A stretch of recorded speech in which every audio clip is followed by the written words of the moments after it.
ഒരു ജനപ്രതിനിധിയെ കൊണ്ട് അവരോടൊരു ചെറിയ സംസാരമാണ്. നമുക്ക് ഇന്ന് വരാൻ പോകുന്നൊരു MLA ആണ്. ഈ MLAയോട് അവരവരെ മണ്ഡലത്തിൽ ഒരുപാട് നല്ല കാര്യങ്ങൾ ചെയ്തിട്ടുണ്ടാവും. ചിലപ്പോൾ ചില കാര്യങ്ങൾ ചെയ്യാൻ പറ്റിയിട്ടുണ്ടായിന്ന് വരില്ല. അപ്പോൾ ഈ ഒരു സ്റ്റോക്ക് ടേക്കിംഗ് ആണ്. നമ്മുടെ കണ്ടസ്റ്റൻ്റ് ഒരു ചോദ്യം ഉണ്ടാവും, അതിനെങ്ങനെയാണ് നമ്മുടെ MLA തിരിച്ച് ഉത്തരം നൽകുന്നതെന്നും അതിലെങ്ങനെയാണ് നമ്മുടെ കണ്ടസ്റ്റൻ്റ് വിജയിക്കുന്നതെന്നുമാണ് ഇതിൻ്റെ ഒരു ആശയം. അപ്പോൾ ഇന്ന് ഇവർ എന്ത് ചെയ്തു എന്ന് ഈ റൗണ്ടിൽ വരാൻ പോകുന്ന MLA ശ്രീ പുരുഷൻ കടലുണ്ടിയാണ്. അദ്ദേഹം ബാലുശ്ശേരിയിൽ MLA ആണ്, CPMൻ്റെ. അദ്ദേഹം നാടക സംഘാടകനാണ്, നാടക പ്രവർത്തനത്തിലുണ്ടായിരുന്നു, സാഹിത്യ അക്കാദമി സെക്രട്ടറി കൂടിയായിരുന്നു. സോ പുരുഷൻ സാർ, വെൽക്കം ടു ഞാൻ സ്ത്രീ. നമ്മുടെ അന്നത്തെ കണ്ടസ്റ്റൻ്റ് വന്ന് മാരിയത്താണ്. മാരിയത്ത് എന്തായാലും ഒരുപാട് നല്ല ചോദ്യങ്ങളായിട്ട് കാത്തിരിക്കുകയാണ്. അപ്പോൾ മാരിയത്ത്, ഇവർ എന്ത് ചെയ്തു മാരിയത്തിലേക്ക്? ഒരു രാഷ്ട്രീയക്കാരൻ എന്നതിനപ്പുറം മികച്ചൊരു കലാകാരനായ ബാലുശ്ശേരി MLA ശ്രീ പുരുഷൻ കടലുണ്ടിയാണ് നമുക്കൊപ്പമുള്ളത്. മണ്ഡലത്തിലെ എല്ലാ പരിപാടികളിലും ഓടിയെത്തുന്ന എല്ലാവർക്കും പ്രിയങ്കരനായ MLA. സാറ് ആദ്യം കേരള സാഹിത്യ അക്കാദമിയുടെ ഒരു മുൻ സെക്രട്ടറി ആയിരുന്നു.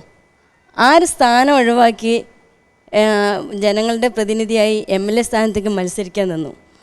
അത് ഒരു ജനങ്ങൾക്ക് വേണ്ടി ഒരു പ്രതിനിധിയായി നിൽക്കാനുള്ളൊരു താല്പര്യത്തോടെ വന്നതാണോ, അതിൽ നിൽക്കുമ്പോൾ എന്തായിരുന്നു തോന്നിയിരുന്നത്? ജയിക്കുന്നുള്ള ഉറപ്പുണ്ടായിരുന്നോ?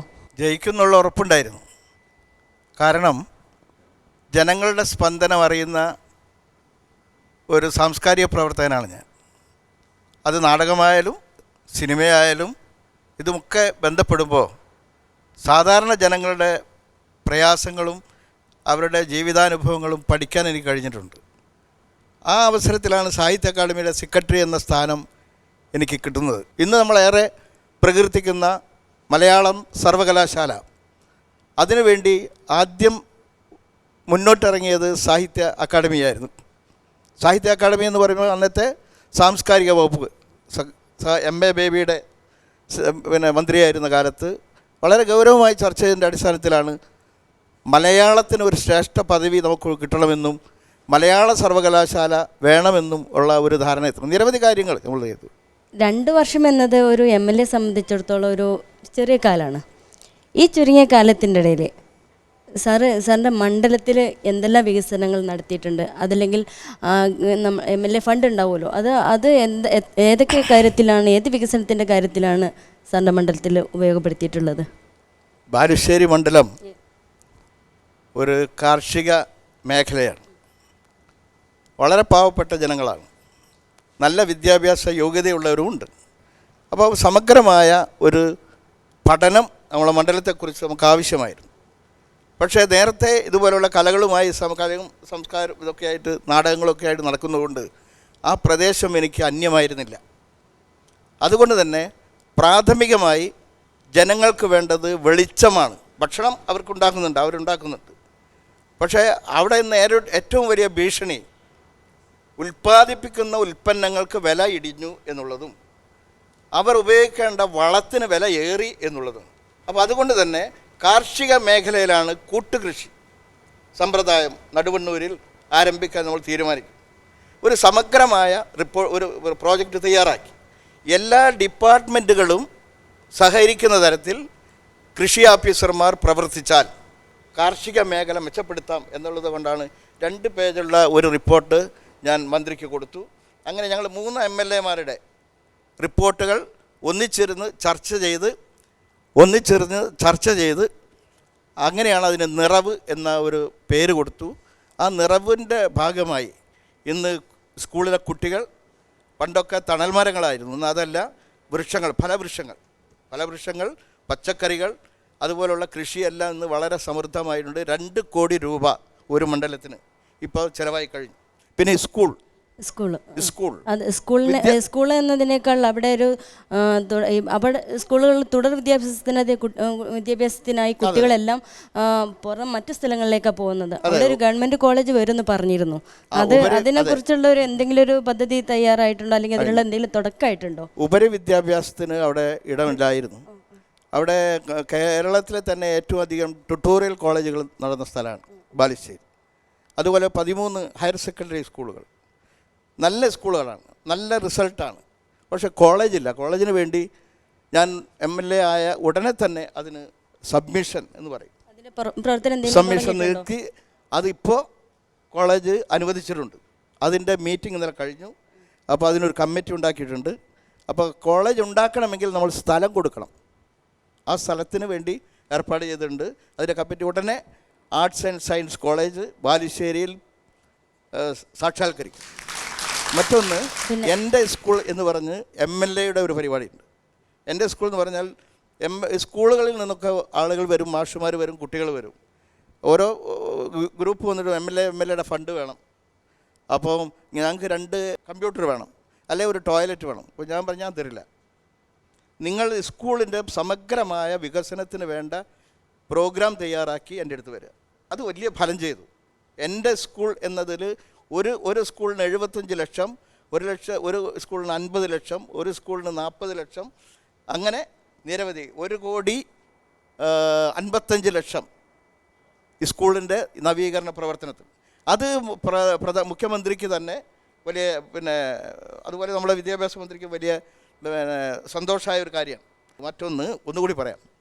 ഈ സ്കൂളിൻ്റെ അധ്യാപകർ വളരെ ശ്രദ്ധിച്ചാൽ, അതുപോലെ PTA ആണ് ഏറ്റവും ഇപ്പോൾ ശക്തി, സ്കൂളിൻ്റെ ഹൈസ്കൂളിൻ്റെ ഒക്കെ ശക്തി PTA ആണ്. അപ്പോൾ PTA നേതൃത്വത്തിൽ പൂർവ്വ വിദ്യാർത്ഥികളുടെ ലിസ്റ്റ് തയ്യാറാക്കി അവരെ വിളിച്ച് പൂർവ്വ വിദ്യാർത്ഥികളും നാട്ടിലെ പ്രമുഖരും എല്ലാവരും കൂടി ചേർന്നിട്ടുള്ള ഒരു യോഗം നടത്തി.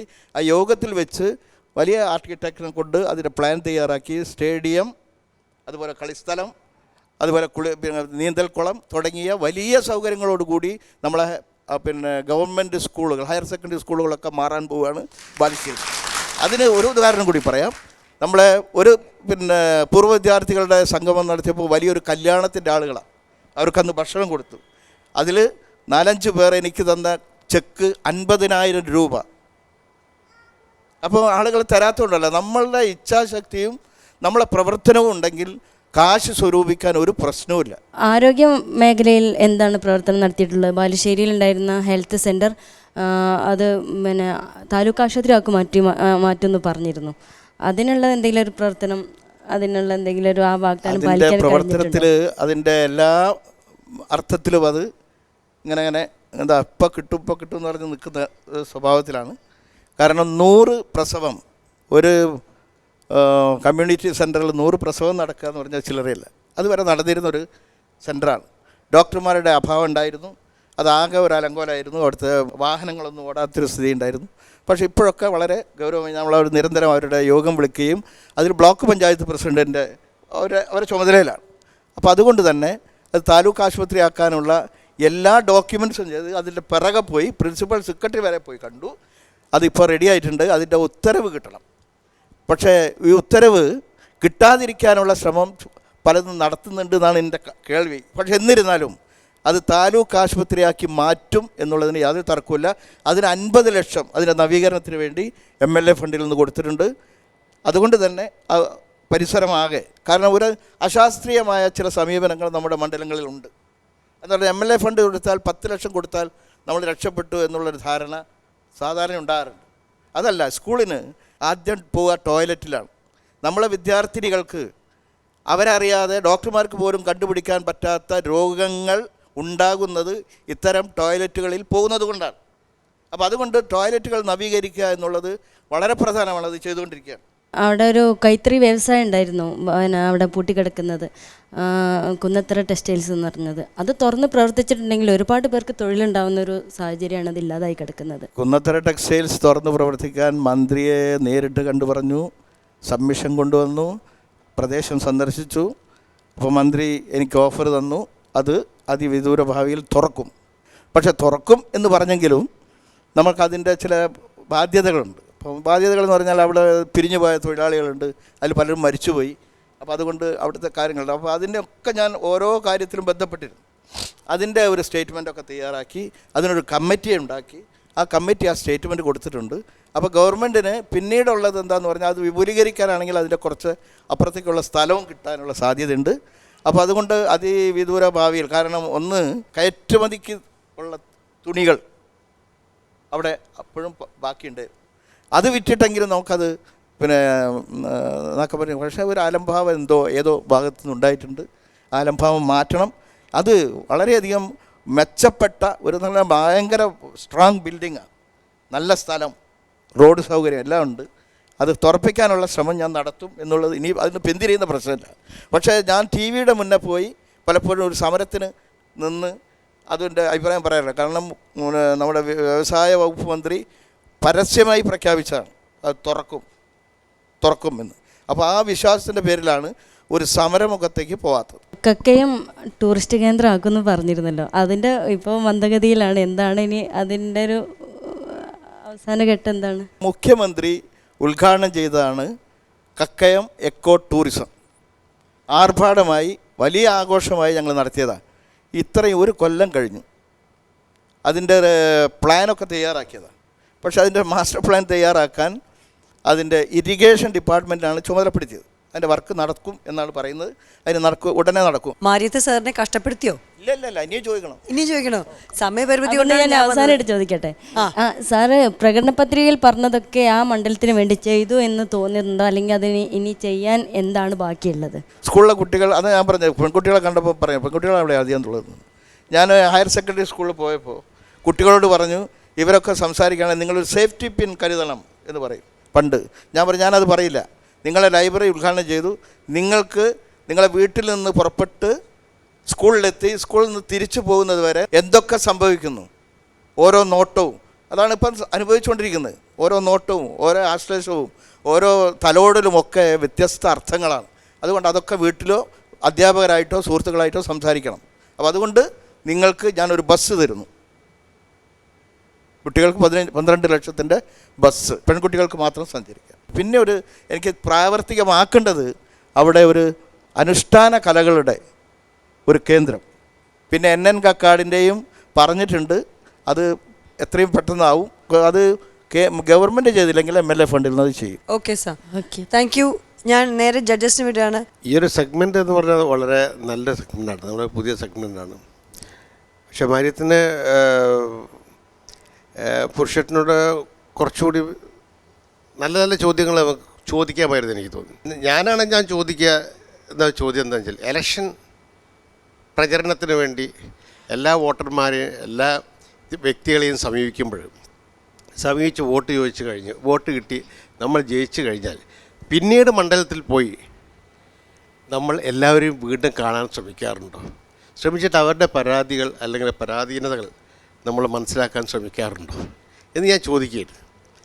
അത് ഞാൻ മാര്യത്തിൽ നിന്ന് പ്രതീക്ഷിച്ചൊരു ചോദ്യമായിരുന്നു. പലരും ഇലക്ഷൻ ജയിച്ചു കഴിഞ്ഞാൽ, പുരുഷേട്ടൻ്റെ കാര്യമല്ല കേട്ടോ പറയുന്നത്, പൊതുവെ നടപ്പില്ല. കാരണം ആ ഏരിയ പിന്നെ കാണാറില്ല. ലൈറ്റ് കത്തും, ഇത് കത്തിക്കും, വഴികൾ നന്നാക്കും, ഇല്ലേ, റോഡ് വെട്ടും. പിന്നെ അടുത്ത ഇലക്ഷന് വരും, അതേ പറഞ്ഞ വരമ്പ് കൂട്ടി തന്നെ ചളിയിൽ വീണൊക്കെ തന്നെ ആയിരിക്കും ഇവർ പോവുക. പക്ഷെ ഒരു പുരോഗതി കുറേ കാലങ്ങളെ നമ്മൾ കേരളം കണ്ടുകൊണ്ടിരിക്കുകയാണല്ലോ. അപ്പോൾ വലിയ പുരോഗതികളൊന്നും നമുക്ക് പലതും നടക്കാറില്ല, വാഗ്ദാനങ്ങളാണല്ലോ. പക്ഷേ നല്ലൊരു സെഗ്മെൻ്റാണ്, നല്ല രീതിയിൽ പഠിച്ചിട്ടായിരുന്നു മാരിയത്ത്, ഈ ചോദ്യങ്ങളൊന്നും വിട്ടുപോയെന്ന് മാത്രം. അതെ, പക്ഷേ നല്ല രീതിയിൽ ചോദിക്കാൻ കുറച്ചുകൂടി ഇൻട്രസ്റ്റിംഗ് ആക്കായിരുന്നു. Okay, Sudheera madam. മാര്യത്ത് വളരെ നല്ല ചോദ്യങ്ങൾ ചോദിച്ചെന്ന് എനിക്ക് തോന്നിയിട്ടുള്ളത്. കാരണം ഈ ഒരു പ്രദേശത്തെ പറ്റി പഠിക്കുകയും അവിടുത്തെ പ്രശ്നങ്ങൾ എന്തായിരുന്നു, കുന്നത്തറ ടെക്സ്റ്റൈൽസിൻ്റെ പ്രശ്നം ഒരു വലിയ പ്രശ്നമാണ്. അപ്പോൾ അതിലെനിക്ക് പുരുഷേട്ടനോട് പറയാനുള്ളത്, ഈ ഒരു പ്രശ്നത്തിൽ അദ്ദേഹം ഇടപെട്ടു, എന്തായാലും തുറക്കുമെന്ന് പറയുന്നുണ്ട്. പക്ഷേ അതിന് ഫോളോ അപ്പ് നടത്തിയിട്ട് ഈ ഗവൺമെൻറ്റിൻ്റെ ഈ MLA സ്ഥാനം ഇത് അവസാനിക്കുന്നതിന് മുൻപ് തന്നെ ഇത് നടപ്പിൽ വരുത്തണം എന്നുള്ളതാണ്. പിന്നെ എനിക്ക് പറയാനുള്ളത്, അദ്ദേഹം ഒരു സേഫ്റ്റി പിന്നിന് പകരം ഒരു ബസ് കൊടുത്തത് കൊണ്ടൊന്നും പെൺകുട്ടികളുടെ പ്രശ്നം ഇല്ലാണ്ടാവുന്നില്ല. പെൺകുട്ടികളുടെ പ്രശ്നം വലിയ പ്രശ്നമായിട്ട് കണ്ടതിൽ ഞങ്ങൾക്ക് അഭിമാനമുണ്ട്. പക്ഷേ പുരുഷേട്ടന് ഇനിയും അവിടെ ഒരുപാട് കാര്യങ്ങൾ ചെയ്യാനുണ്ട്, നടപ്പാതകളും. അതുപോലെ അവിടെ ഞാൻ ഇന്നാൾ ഒരു പരിപാടിക്ക് പോയ സമയത്ത് അവിടെ റോഡുകളുടെ സ്ഥിതി കണ്ടു. അപ്പോൾ അവിടെ റോഡുകൾക്ക് വേണ്ടി എന്ത് ചെയ്തു എന്നൊക്കെ ചോദിക്കണമായിരുന്നു മാര്യത്ത്. രാമനുണ്ണി സാർ. മാര്യത്ത് ഇതിലുള്ള പ്രകടനം മാര്യത്ത് പ്രതീക്ഷിച്ച മാതിരി ആയില്ല എന്ന് പറഞ്ഞാൽ എനിക്ക് കുറച്ച് വിഷമമുണ്ട്. സത്യമാണ്. പുരുഷൻ ഒരു രാഷ്ട്രീയക്കാരൻ, ജനപ്രതിനിധി എന്നുള്ള നിലയ്ക്ക് വളരെ കത്തിച്ചൊല്ലിച്ച് അവനാൻ്റെ കാര്യം പറഞ്ഞു. അപ്പം അതിൻ്റെ ഉള്ളിൽ കൂടെയുള്ള കാര്യങ്ങൾ ചോദിച്ച് പുറത്തേക്ക് കൊണ്ടുവരിക എന്നാണ് മാര്യത്തിൻ്റെ ഉദ്ദേശം. അപ്പം അങ്ങനെയുള്ള പിന്നെ സങ്കീർണമായ വിഷയങ്ങളിലേക്ക് കൊണ്ടുവരാൻ മാരിയത്തിന് എന്തുകൊണ്ട് കഴിഞ്ഞില്ല എന്നുള്ളത് മാരിയത്ത് പരിശോധിക്കണം. അപ്പം അതിനെപ്പറ്റി ആദിത്യയോട് മാരിയത്തിനും കുറച്ച് ഇതിലൊരു നമുക്ക് എല്ലാവർക്കും എങ്ങനെ വരും എന്നുള്ളത് രാഷ്ട്രീയത്തിനെ കുറിച്ച് എങ്ങനെ എന്താ ഒരു അതിൽ ഇടപെട്ടാൽ മാത്രമേ അവരെ നമുക്ക് ഉള്ളിൽ നിന്ന് പുറത്ത് കൊണ്ടുവരാൻ പറ്റൂ. ഈ നോട്ടിൽ വെച്ച് എത്രയാണ് മാർക്ക് നമ്മൾ മാരിയത്തിന് കൊടുക്കേണ്ടത്? വിനു ഏട്ടാ 8.5. 8.5 മാർക്ക്. ഞാനും മാരിയത്തിന് 8.5 മാർക്ക് കൊടുക്കും. 8.5. ഞാൻ മാരിയത്തിന് 8 മാർക്കേ കൊടുക്കുന്നുള്ളൂ. മറ്റ് മാരിയത്തിന്റെ പ്രകടനങ്ങൾ വെച്ച് നോക്കുമ്പോൾ ഇത് കുറച്ച് മോശമായതുകൊണ്ട് 8 മാർക്ക്. മാരിയത്തിന് ഇവർ എന്ത് ചെയ്തു എന്ന സെഗ്മെന്റ് കിട്ടുന്നത് 25 മാർക്കാണ്.